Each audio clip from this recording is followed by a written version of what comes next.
সময় আমাদের কম, কথা অনেক বেশি, আবার কথা খুব লম্বা চূড়া করাও ঠিক নয়। বিষ্ণু ঈসা ইসলাম বলেছেন, খুতবুকুম তভিলা ও সলাওয়াতুকুম কসীরা।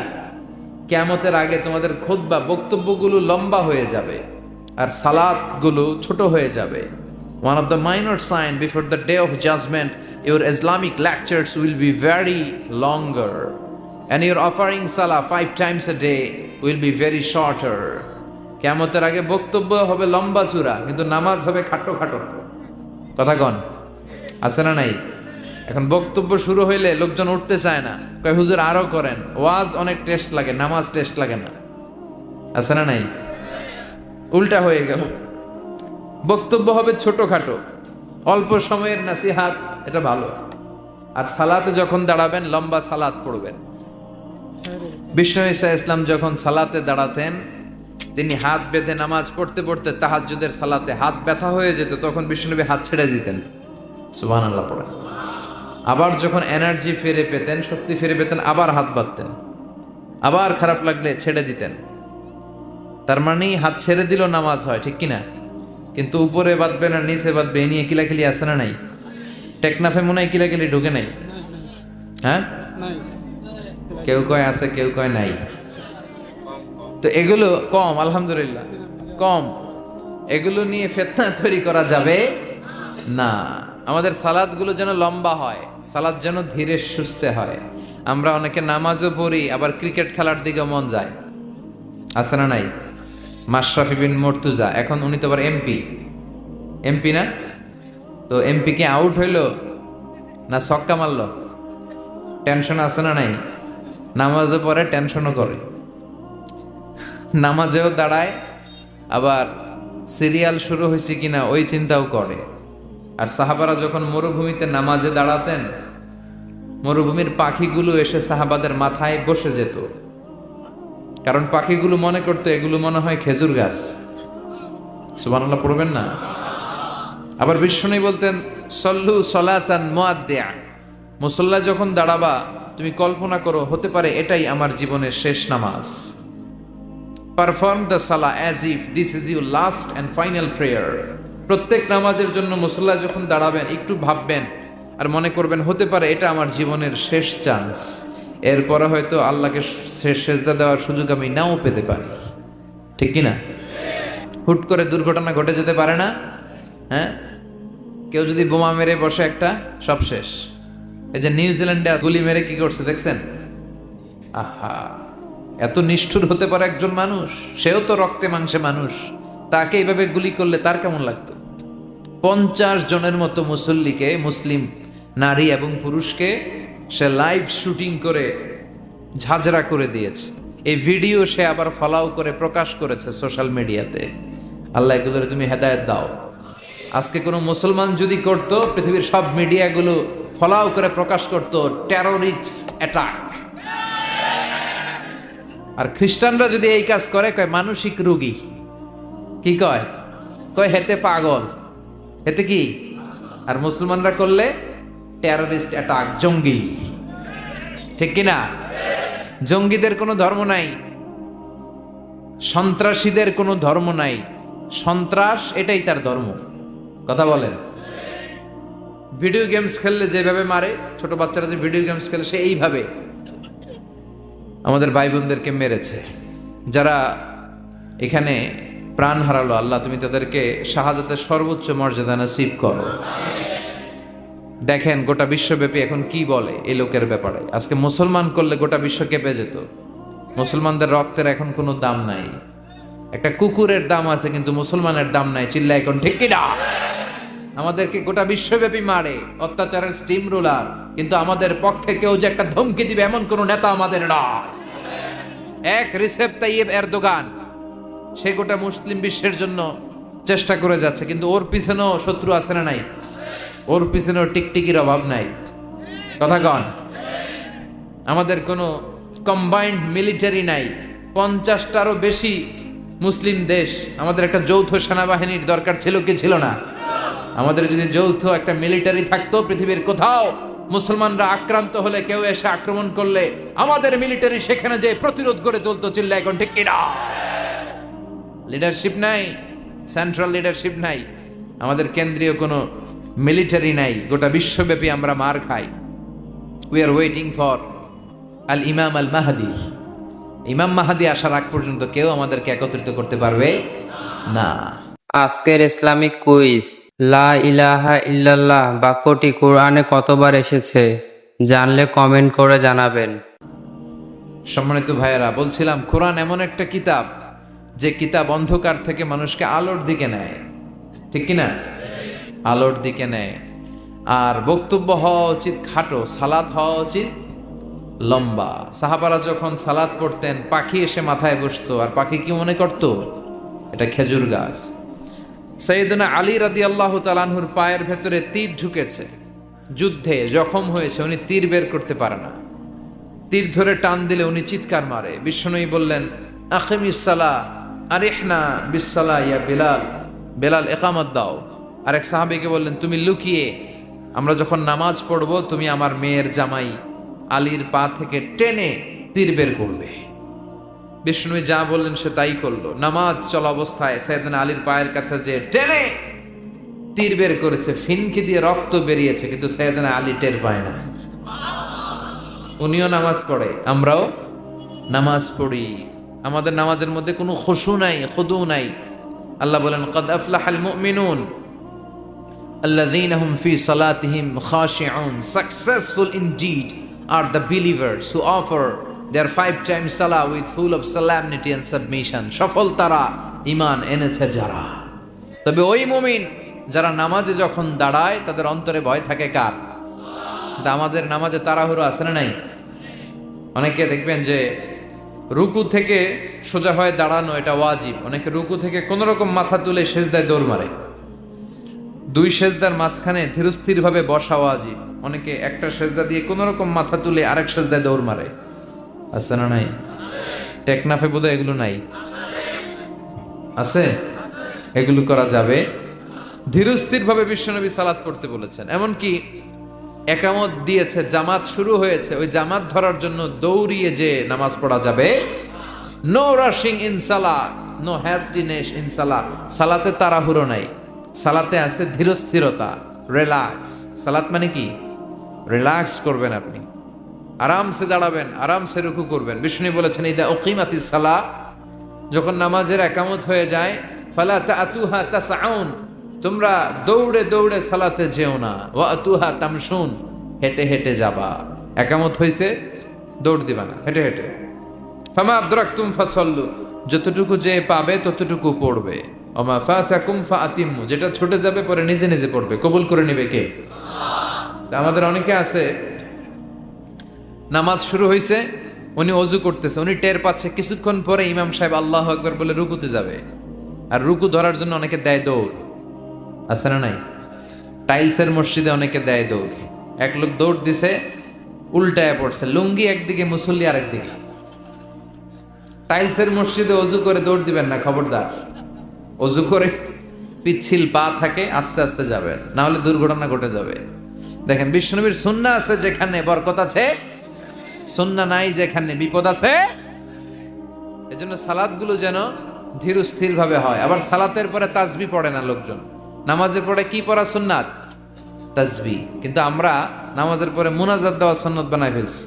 আছে না নাই? আসসালামু আলাইকুম ওয়া রাহমাতুল্লাহ, আসসালামু আলাইকুম, আল্লাহুম্মা আমিন ইয়া আরহামার রাহিমিন। আছে না? তুমি কি বললো? আমিন ইয়া আরহামার রাহিমিন, এটা কি দোয়া? দোয়া করা সুন্নাহ, হাত তুলেও করতে পারেন, হাত তোলা ছাড়াও করতে পারেন, এটা জায়েজ আছে। কিন্তু সালাম ফিরানোর পরে বিশ্বনবী দোয়া করতেন না তাসবিহ পড়তেন? তাসবিহ পড়ে না, এই তাসবিহগুলো পড়ে না, সুন্নাত পড়ে দৌড়। বিশ্বনবী লম্বা সময় বসে বসে তাসবিহ পড়তেন। 33 বার সুবহানাল্লাহ, 33 বার আলহামদুলিল্লাহ, 33 বার আল্লাহু আকবার, 34 বার আল্লাহু আকবার, পড়ে না? আবার বিশ্বনবী ফরজ সালাতের পরে আয়াতুল কুরসি পড়তেন। বিশ্বনবী বলতেন, মান ক্বারাআ আয়াতুল কুরসি দুবুরা কুল্লি সালাতিন মাকতুবা লাম ইয়ামনাহু মিন দুখুলিল জান্নাতি ইল্লাল মাউত। প্রত্যেক ফরজ সালাতের পরে যে আয়াতুল কুরসি পড়বে তার জান্নাতে যেতে কোনো কিছুই বাধা দিতে পারবে না, একটা জিনিস ছাড়া, সেটা হলো মরণ। লোকটা মরে না, তাই জান্নাতে যায় না, মরলেই জান্নাতি।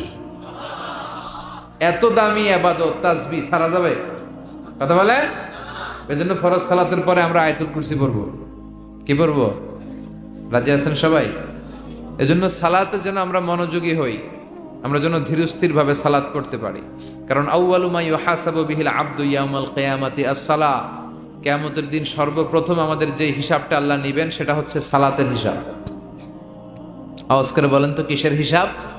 সালাত কায়েম করো, সালাত কায়েম করো, হবে সম্মানী তুমি, হবে জান্নাতি তুমি, হবে সম্মানী তুমি, হবে জান্নাতি তুমি।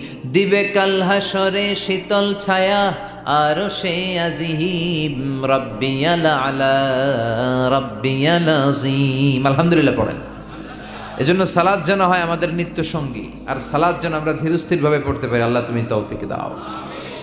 আমি আপনাদের খেদমতে আমার খুতবার শুরুতে সূরাতু আদ-দুহা থেকে কয়েকটা আয়াত তেলাওয়াত করেছি। যে সূরাটা আমাদের অনেকেরই মুখস্থ আছে না? সূরা দোহা মুখস্থ আছে না?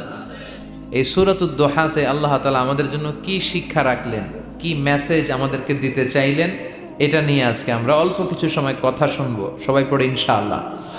শেষ পর্যন্ত আপনারা থাকবেন তো? চলে যাবেন না? চলে যাবেন কে কে দেখি তো, হাত তোলেন। কেউ যাবেন না? ইনশাআল্লাহ পড়েন। তাহলে কথা দিলেন কিন্তু শেষ পর্যন্ত থাকবেন। থাকবেন? আচ্ছা, আমরা একসাথে বিদায় নিব। আর আজকে আমার এই বছরের শেষ মাহফিল। এই যে গত কয়েক মাস ধরে যে প্রোগ্রাম করতেছি, তাফসির প্রোগ্রাম, আপনাদের টেকনাফির প্রোগ্রামের মধ্যে দিয়ে আমার প্রোগ্রাম শেষ। তো এই জন্য আসুন আমরা সূরাতু আদ-দুহা, এই সূরার ভেতরে আল্লাহ তাআলা আমাদেরকে কি মেসেজ দিতে চাইলেন, তথ্য উপাত্ত দিতে চাইলেন, শিক্ষা আমাদের জন্য রাখলেন, আমরা দেখার চেষ্টা করি। সূরাতু আদ-দুহা এটা কোরআনের একটা মোটিভেশনাল সূরা, অনুপ্রেরণাদায়ক সূরা। আমরা অনেকে হতাশায় ভুগে থাকি, এজন্য আল্লাহ হতাশ মানুষদের জন্য এই সূরাটা নাজিল করলেন। সুবহানাল্লাহ পড়েন। এই পুরো সূরা জুড়ে আল্লাহ তাআলা বিশ্বনবীর ব্যাপারে অনেক কথা বলেছেন, বিশ্বনবীকে সান্ত্বনা দিয়েছেন। শুরুতেই আমরা জেনে নেই এই সূরার সেন্ট্রাল থিম বা কেন্দ্রীয় আলোচ্য বিষয় কি। এই সূরার কেন্দ্রীয় আলোচ্য বিষয় হচ্ছে হতাশ হওয়া যাবে না। মুমিন কখনো হতাশ হয়? ভরসা রাখে কার উপর? লা তাইআসু মির রাউহিল্লাহ, ইন্নাহু লা ইয়াইআসু মির রাউহিল্লাহি ইল্লাল কওমুল কাফিরুন। তোমরা নিরাশ হয়ে যেও না, হতাশ হবে না। কাফেররা, মুশরিকরা আর নাস্তিকরা ছাড়া কেউ হতাশ হয় না। মুমিনরা কখনো নিরাশ হয় না, কারণ মুমিনের ভরসার আর আশার একটা জায়গা আছে না নাই? মুমিনের আশার জায়গাটার নাম কি? চিল্লায় বলেন। আমরা বিপদে পড়লে বিপদ থেকে মুক্ত করে কে? অসুস্থ হলে সুস্থ করে কে? কেউ যেটা পারে না পারে কে? কেউ যেটা দেখে না দেখে কে? কেউ যেটা দেয় না দেয় কে? সে আল্লাহ বললেন এই সূরার ভেতরে আমি তোমাদের জন্য অনুপ্রেরণা রেখেছি।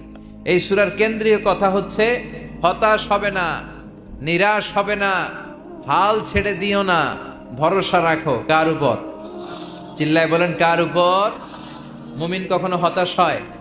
Every time you feel like you cannot go on, you feel so lost that you are so alone, don't despair and never lose hope, 'cause Allah is always by your side, inshallah, inshallah, inshallah, you will find your way, inshallah, inshallah, inshallah, you will find your way.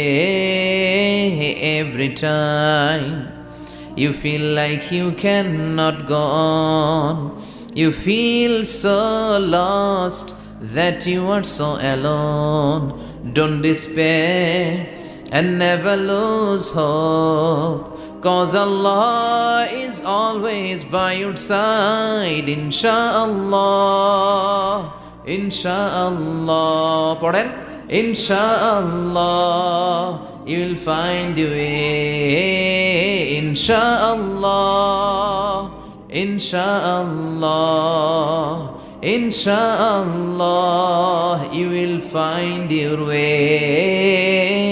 Alhamdulillah পড়েন। Never lose hope, আশা ছেড়ে দিও না, ভরসা রাখো একজনের উপর, তিনি কে? You will find your way, তুমি তোমার রাস্তা খুঁজে পাবে আর তোমাকে রাস্তা দেখাবে কে? এই সূরাটা যারা হতাশ তাদের জন্য আশার আলো হয়ে, আশার মশাল হয়ে জ্বলতে থাকবে কিয়ামত পর্যন্ত, ঠিক কিনা? আমরা কখনো হতাশ হই না, আমরা কখনো নিরাশ হই না, আমরা কখনোই হাল ছেড়ে দেই না, আমরা ভরসা রাখি একজনের উপর, তিনি কে? এই সূরার ভেতরে আল্লাহ আমাদেরকে অনুপ্রেরণা জাগালেন, মোটিভেশন দিলেন। এটা মোটিভেশনাল সূরা। দেখবেন এই সূরাটা পড়লে আপনি আরো উজ্জীবিত হবেন, আপনার মনে হবে যে আমার কেউ না থাক, আমার আছে কে? উনি থাকলেই চলবে, ঠিক কিনা?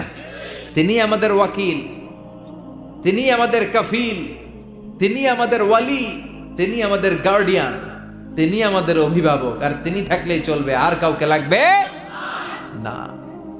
এই সূরাটা নাজিলের একটা ব্যাকগ্রাউন্ড আছে, শুনবেন?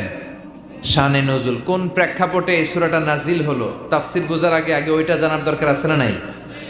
এটা মাক্কি সূরা। এই সূরাটা কি সূরা? মাক্কি সূরা। মক্কায় যখন বিশ্বনবীর কাছে কোরআনের আয়াত নাজিল হতে লাগলো, বিশ্বনবী এই আয়াতগুলো মানুষের কাছে পৌঁছে দিতে লাগলেন, শেয়ার করতে লাগলেন। যাই নাজিল হয় বিশ্বনবী শেয়ার করে, সকালে নাজিল হলে শেয়ার করে, দুপুরে নাজিল হলে শেয়ার করে, রাতে নাজিল হলে শেয়ার করে। কিন্তু হঠাৎ করে কোরআন নাজিল হওয়া বন্ধ হয়ে গেল। বন্ধ করে দিলেন কে? এখন কোনো আয়াত নাজিল হয় না, বিশ্বনবী শেয়ার করতেও পারে না, বিশ্বনবী চুপচাপ। কারণ বিশ্বনবী মন গড়া কিছু বলেন না। আল্লাহ বলেন, ইয়া আইয়ুহার রাসূল বাল্লিগ মা উনজিলা ইলাইক, যা নাজিল হয় আপনি পৌঁছে দেন। বিশ্বনবী পৌঁছে দিতেন, কিন্তু এখন আর নাজিল হয় না। বিশ্বনবী কোরআনের আয়াত নাজিল করা বন্ধ করে দিলেন। বিশ্বনবী বিপদে পড়ে গেলেন। বিশ্বনবী মনে মনে ভাবলেন, কি রে, আয়াত নাজিল হয় না কেন? কোন বর্ণনায় এসেছে 1 মাস, কোন বর্ণনায় এসেছে 3 মাস, কোন বর্ণনায় এসেছে 6 মাস। বিশ্বনবীর কাছে কোরআনের একটা আয়াতও নাজিল হয় নাই।